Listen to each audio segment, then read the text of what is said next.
Hello students and my viewers. Today I am going to discuss with you this poem The Trees. This is poem number 8, class 10 English, The First Flight.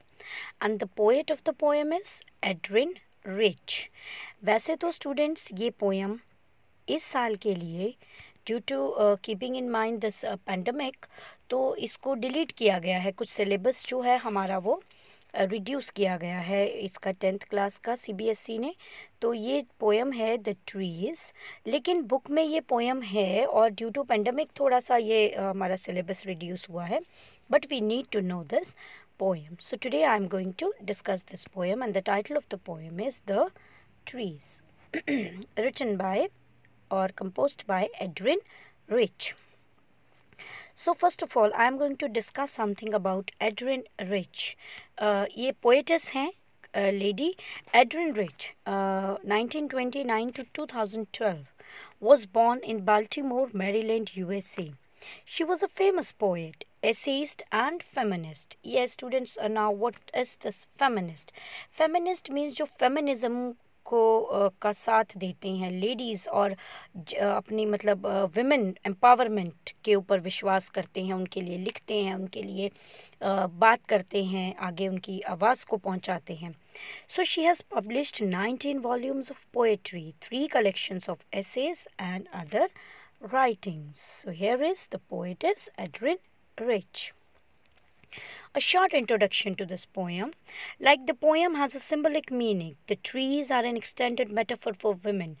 अब ये trees हैं, लेकिन यहाँ refer किसको कर रहे हैं? ऐसा माना जाता है कि या तो ये रेफ़र कर रहे हैं women को, they are talking of women empowerment, or human beings. So the poet says that the women have rested, healed and recovered and are ready for their primary purpose, to renew the empty forest of mankind. ये माना जाता है कि ladies जो होती हैं, औरतें जो होती हैं, विमेन, उन्हीं के ऊपर ये प्रकृति जो है मतलब संभालती हैं, जन्म देती हैं और उसको नरिश करती हैं. तो मैनकाइंड को नरिश करने वाली कौन है? विमेन है. सो it has a symbolic meaning. अब वो हील अप हो चुकी हैं, मतलब अब वो फिर से तैयार हैं एक नए इसके लिए, एक नए हमारे आयाम के लिए. ठीक है. So let us start the poem. This is a picture of the trees.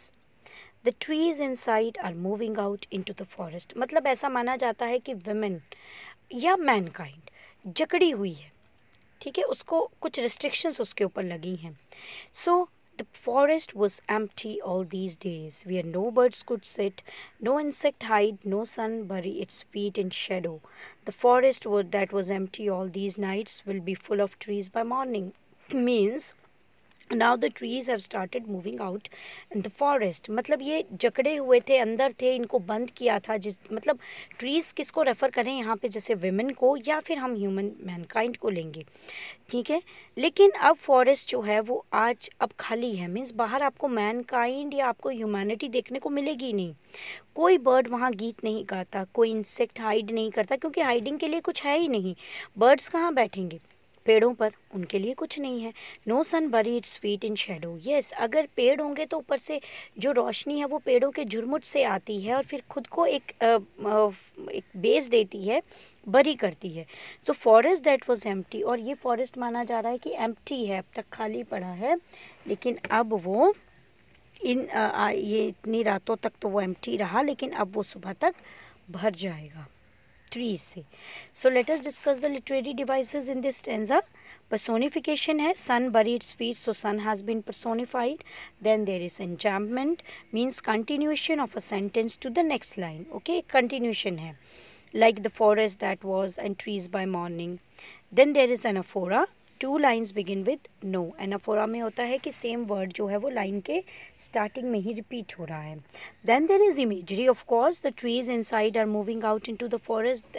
तो एक मूविंग ट्रीज वैसे तो मूव नहीं करते हैं, लेकिन एक इमेज हमारे मन में बनती है कि कैसे वो मूव करते होंगे. Shows kinaesthetic imagery. ओके, मतलब एक ऐसी इमेजरी, एक मूविंग इमेजरी आपको आपके मन में एक image moving of the trees की बनती है.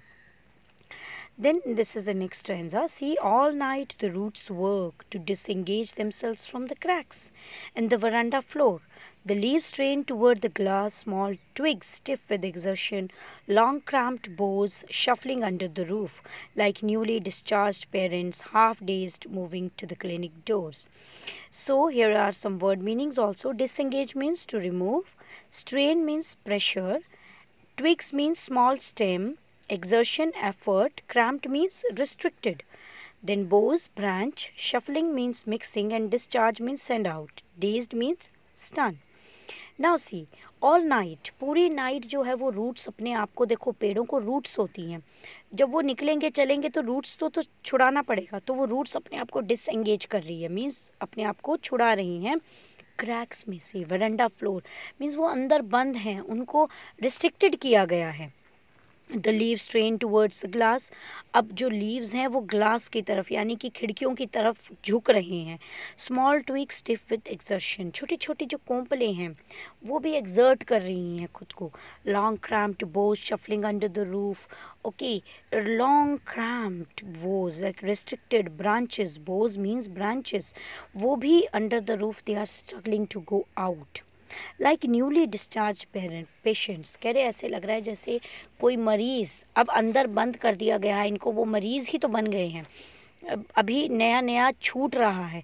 तो मरीज़ हॉस्पिटल से छूट कर आता है तो थोड़ा सा हाफ डेज्ड होता है, moving to the clinic doors, clinic की तरफ थोड़ा थोड़ा निकल रहा है, मतलब अभी उसके अंदर इतनी जान नहीं है, लेकिन जब वो बाहर चला जाएगा, खुली हवा में सांस लेगा, तो वो नेचुरली बहुत ज़्यादा इम्प्रूव करेगा और एक्टिव हो जाएगा. So here are some literary devices. Enjambment तो है ही है, continuation of sentences है, then simile भी है, trees are compared to patients here. Then obviously personification is there, twigs and boughs have been personified, उनको struggle करते हुए दिखाया गया है. Then this is next stanza. See, I sit inside doors open to the veranda. I means यहाँ पे poet's कह रही है कि मैं ये सब देख रही हूँ अंदर बैठ के. Writing long letters, I am writing something in which I scarcely mention the departure of the forest from the house. कह रही कि फॉरेस्ट क्या जो डिपार्चर है, जो अब देखो लोगों ने क्या करना शुरू किया है, बाहर तो ये दो तरह की इमेजरी है यहाँ पर. एक तो ये वुमेन को रिप्रेजेंट कर रहा है, दूसरा पेड़ों को भी रिप्रेजेंट कर रहा है, नेचुरल हैबिटेट को. पेड़ों को लोगों ने क्या किया, घरों में गमलों में पेड़ लगाने शुरू कर दिए, लेकिन जंगलों को काटना शुरू कर दिया है. ठीक है, जंगल खाली हो रहे हैं, लेकिन घरों के अंदर हम डेकोरेटिव प्लांट्स लगाते हैं, हम उनके ऊपर अंदर हम उनके काफ़ी चीज़ें रखते हैं, गमलों में प्लांट्स लगा रहे हैं, तो वो प्लांट्स घर के अंदर जीने के लिए, रहने के लिए नहीं बने हैं. प्लांट्स को खुली हवा में सांस लेना है, प्लांट्स को आगे बढ़ना है. सो यहाँ दो तरह की इमेजेस है बेटा. यहाँ पर व्यूअर्स इसमें जैसे कि ट्रीज़ रिप्रेजेंट कर रही हैं विमेन को भी, और ट्रीज़ रिप्रेजेंट कर रही हैं अपने जो आज मॉडर्न लाइफ में जो ट्रीज़ को काटा जा रहा है, इन सब चीज़ों को भी वो रिप्रेजेंट कर रहा है. मतलब फॉरेस्ट जो घर के अंदर लोगों ने उगाना शुरू कर दिया है, अब वो फॉरेस्ट जो है वो बाहर की तरफ मूव कर रहा है. बट जो लेटर्स ये पोएटस लिख रही है, इसमें उसने मेंशन नहीं किया है departure of trees from the house और फॉरेस्ट का. The night is fresh, the whole moon shines in a sky still open. Night अभी फ्रेश है और बाहर कोई ट्री नहीं है, तो जो मून है वो पूरा चांद है, पूरा चंद्रमा है और वो शाइन कर रहा है. In a sky still open, the smell of leaves and lichen. Lichen होती है एक तरह की फंगस, लिशन एक तरह का फंगस होता है, ठीक है, उसकी स्मेल आ रही है, लीव्स की स्मेल आ रही है. Still reaches like a voice into the rooms.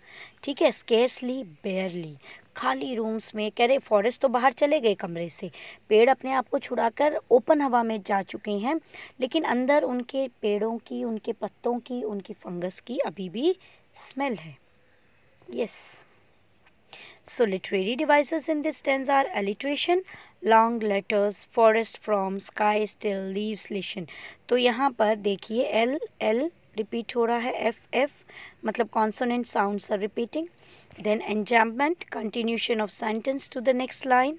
Then there is imagery. The poet has tried to create a scene in which she is observing all things happening. Okay, एक scene create हो रहा है.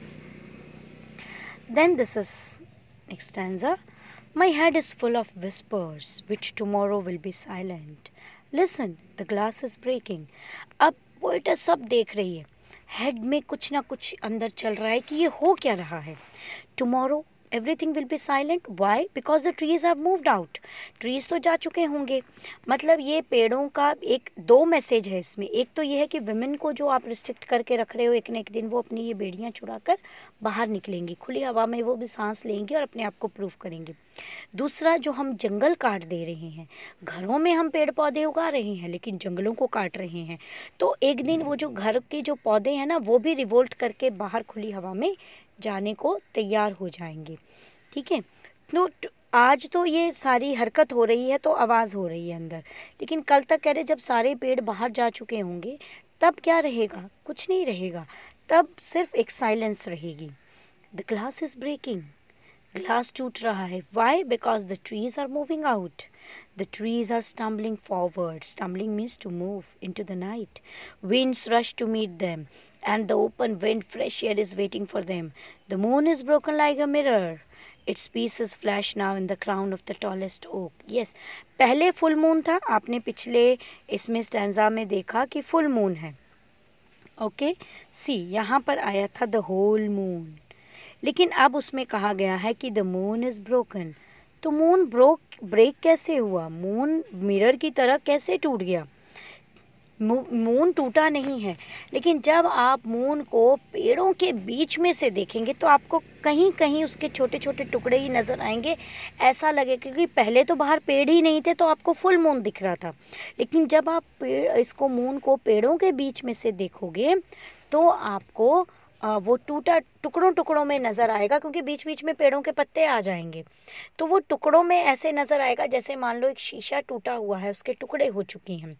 तो यहाँ पर see the imagery viewers और and my students, see the imagery, कितनी अच्छी इमेज बनाई है ना। और कह रहे अब लग रहा है कि जो मून है, जो सबसे ऊंचा टॉलेस्ट ओक था ना, उसके ऊपर ही क्लियर दिखेगा ऊपर से ही, तो वो ऐसे लग रहा है जैसे उसके क्राउन में वो पीसेस सज गए हैं of the tallest oak. Whispers means murmur, stumbling, trip over, flash, glare. Okay, oak जो है वो एक ट्री का नाम है जो नॉर्मली फर्नीचर बनाने के लिए जिसकी वुड हम यूज़ करते हैं। So it has a wonderful imagery. See, अब ये एक पिक्चर भी यहाँ दी गई है। जब आपको फुल मून दिख रहा है, पहले अगर ये पेड़ यहाँ से हट जाए पिक्चर में से तो आपको फुल मून दिखेगा, लेकिन अब जब आपको पेड़ों के बीच में से दिख रहा है तो ऐसे लग रहा है जैसे इसके टुकड़े हुए हैं यहाँ पर, है ना, टुकड़े हो रखे हैं। आपको जो मून है वो आपको पीसेस में नज़र आ रहा है। So this is the picture and beautifully described here. See, in the picture also you will come to, with the help of this picture also you will come to know about it. Yes. Now see the literary devices. Now this was the last stanza of this poem. ये last stanza है इस poem का, and I think I have tried my best to explain you the whole poem. इसमें दो thoughts हैं। एक तो कि ट्रीज़ रिप्रेजेंट कर रहा है विमेन, जिनके ऊपर की हम लगा देते हैं रिस्ट्रिक्शंस, ठीक है। दूसरा ये रिप्रेजेंट कर रहा है ट्रीज़ को, ट्रीज़ जो कि ह्यूमंस अब उनको काट रहे हैं, घरों में सजाते हैं, बाहर काटते हैं, तो वो अपनी फ्रीडम के लिए now they are struggling. Okay students, यहाँ पे सिमिली ही है, मून जो है उसको कंपेयर किया गया है with the mirror. Now here are some question answers also. Let us discuss these question answer also. Like find in the first stanza 3 things that cannot happen in treeless forest. जो treeless forest में नहीं हो सकती हैं 3 चीज़ें हैं। Like birds sitting on the tree branches. Okay, hiding. अब branches ही नहीं होंगे तो birds कहाँ बैठेंगे? Hiding of insects in the branches of tree. The sun burying its feet in the shadow of the trees in the forest. So all these things could not happen. They cannot happen because trees are not there. Then second question is, what picture do these words create in your mind? Like sun buried feet, shadow. What could the poet mean by sun's feet? The sun's feet are the rays of the sun that reach the earth after falling on the leaves of the trees and finally reach the earth's surface. Then we have this question, where are the trees in the poem and what do their roots, their leaves and their twigs do? The trees are in the poet's house, obviously moving out. The roots are working hard to remove themselves from the cracks of veranda. Then the leaves are making an effort to reach towards the glass in order to come out and the twigs are making attempts to set themselves free and reach the forest. Yes students, my viewers, you can easily get the question answers from this video also. अगर आप इसको and तक देखेंगे video को, you will get the question answers also. Then question number 3, how does the poet describe the moon at the beginning and at its end, and what causes this change? There is a change. हमने change moon को दो तरह से इसमें describe किया गया है. The poet describes the moon as a full moon in the beginning of the third stanza, but at the end of the stanza she describes it to be broken into pieces. Now the change in the moon is because of the trees. How this change come? Change कैसे आया? Just because of the trees. The trees that earlier were in the poet's house have now reached the forest. So their long branches have cast a shadow on the full moon. And now it appears to be broken into pieces like a mirror. जब आप पेड़ों के झुरमुट से देखेंगे तो वो टुकड़ों में नज़र आएगा. जब पेड़ नहीं होंगे तो पूरा चांद आपको नज़र आता है. Then what happens to the house when the trees move out of it? The house becomes silent as the fragrance of the leaves and lichens, which was like a voice urging for a change, can no longer be smelled. थोड़े दिन तो एक आध दिन तो उनकी smell वहाँ रहेगी, फिर वो भी चली जाएगी. And everything is silent. Then why do you think the poet does not mention the departure of the forest from the house in her letters? Could it be that we are often silent about important happenings that are so unexpected that they embarrass us? Think about this again when you answer the next set of questions. See, कभी कभी हम या तो बड़े change जब आता है ना तो हम चुप्पी साध लेते हैं. शायद इस वजह से पोएटस भी चुप हो गई.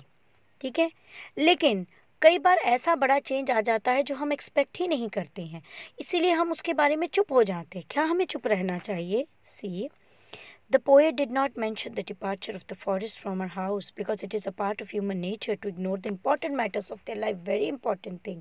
क्योंकि normally humans क्या करते हैं, जहाँ बोलना चाहिए वहाँ नहीं बोलते हैं. They keep silence. They remain silent. We all know that trees are so important for our survival on earth, but still human beings are cutting them for making profits without even thinking of the aftermath. Aftermath means result. इस word का मतलब है result. अंधाधुंध हम पेड़ों को काट रहे हैं. हम जानते हैं कि हमारा survival without trees is not possible, even then we are cutting. तो ये जो बड़ी मेजर चीज़ें होती हैं ना, नॉर्मली हम ह्यूमंस की ऐसी नेचर हो गई है that we keep silent. Then, now that you have read the poem in detail, we can begin to ask what the poem might mean. Here are two suggestions. Does the poem present a conflict between man and nature? Compare it with Tiger in the Zoo. Is the poet suggesting that plants and trees used for interior decoration in cities while forests are cut down are imprisoned and need to be break out? मैंने आपको कहा था कि इसमें दो thoughts हैं. एक तो विमेन एम्पावरमेंट है, दूसरा ट्रीज. नेचर और ह्यूमंस का बीच में कन्फ्लिक्ट है. अगर है तो कैसा कन्फ्लिक्ट है? सी, yes, the poem presents a conflict between man and nature. Man is causing deforestation by cutting down the trees for his own use. And on the other hand, he decorates his house with trees. एक तरफ तो trees को काट रहे हैं, दूसरी तरफ घर को सजाने के लिए trees का use करते हैं, without even thinking about the end results. By clearing up the forest, we are endangering ourselves. हम क्या कर रहे हैं? हम forest को clear करने के साथ साथ अपने आप को endanger कर रहे हैं. So is with the animals too. We are ruining their natural habitat and killing them for our fun or food, but on the other hand, we are keeping them in cages on the pretext of safeguarding them by making sanctuaries and zoos. Okay, तो वही tiger in the zoo में भी था. एक तरफ तो हम इनका शिकार करते हैं टाइगर्स का, दूसरी तरफ हम प्रोजेक्ट टाइगर नाम का एक अभियान चलाते हैं जिसमें टाइगर्स को हमें सेव करना है, और उसके लिए हम नेचुरल हैबिटेट, नेचुरल एनवायरनमेंट, ठीक है, वाइल्ड लाइफ सेंचुरीज बना रहे हैं. लेकिन क्या हमने उनका शिकार करना छोड़ दिया? No. So it is true that we are in a direct conflict with nature. तो ये तो बिल्कुल सही बात है कि डायरेक्ट कन्फ्लिक्ट है नेचर में. कन्फ्लिक्ट क्या होता है? एक विरोधाभास. ठीक है, दोनों के बीच में एक लड़ाई आप कह सकते हो. And making the other living beings prisoners, B it the trees और एनिमल्स. ठीक है, चाहे ट्रीज हों चाहे एनिमल्स हों, उनको एक प्रिजनर ही तो बना रहे हैं. ठीक है. On the other hand, Adrian Rich has been known to use trees as a metaphor for human beings भी also. This is a recurrent image in her poetry. What new meanings emerge from the poem? मैंने आपको कहा था 2 meanings तो emerge हो ही रहे हैं. Let us see. If trees are not to be taken as a symbol of human beings, then the poem will define the efforts of humans to free themselves from the clutches of desires to achieve everything. मैंने आपको कहा था women empowerment या human kind के लिए आया है कि ह्यूमन काइंड अपने आप को डिज़ायर मोह माया के बंधन से मुक्त करके आगे बढ़ना चाहती है.